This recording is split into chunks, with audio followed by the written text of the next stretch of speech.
Today I want to tell you a little story. As I get older and spend a little more time in this business, well, as much time as I have, it's been about 10 years now.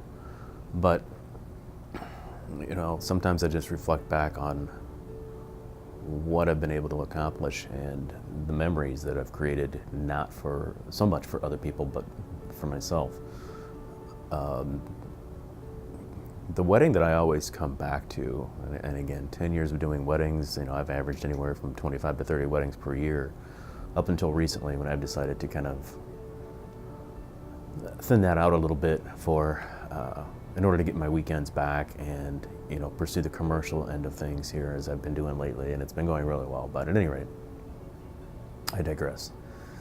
One wedding that I go back to as far as one of the most memorable that I've ever been a part of or been invited to was Amanda's.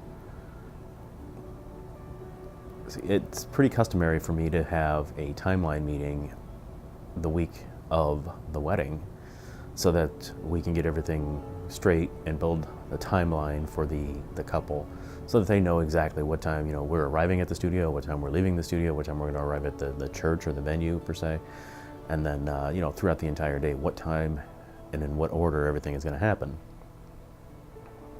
Well, this particular wedding, Amanda shows up to my office and she starts to explain to me that she needs to let me know a couple of things. And I said, okay. I said, well, what is it, honey? What can I do for you? She said, well, first of all, I need you to know that both of my parents are deaf. And I said, okay. I said, I don't know sign language, but you can help me translate, right? If I need to talk to them? She said, of course, yes. I said, okay. And she said, well, there's also another thing I'd like to let you know. And I said, okay, what is that? And she said, well, my father is also legally blind. And by this time I'm tearing up, and this is always kind of hard for me to get out because it was incredible. I said, well, honey, why are you telling me this? And she said, because if it's possible at all, could you try to get pictures of me signing into my father's hands during the father-daughter dance, because the lights will be down and he won't be able to see anything. So by this time I'm in, if you don't know already, I'm a pretty emotional guy, especially at weddings. I cry at stupid commercials, I'm not afraid to admit it. And that's kind of what, emotion is what I look for on a wedding day. So when she mentioned the fact that she would like to have this photograph or several photographs of her signing into her father's hand, I was in full-blown tears. I couldn't hold it back.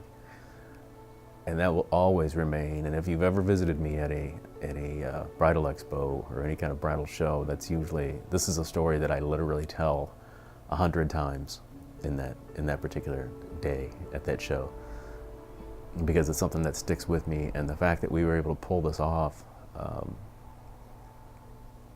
and it continues to just resonate in my head of why I've done this for so many years and why I do this, because I don't make memories just for you. I make memories for me too. And it's awesome. It's awesome. It keeps me human. I've realized a long time ago, even when I was a kid, that it's not about the pose, it's about the people. So that's what I'll take away from this, and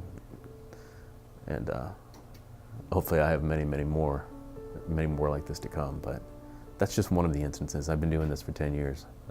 I've got a lot of stories to tell.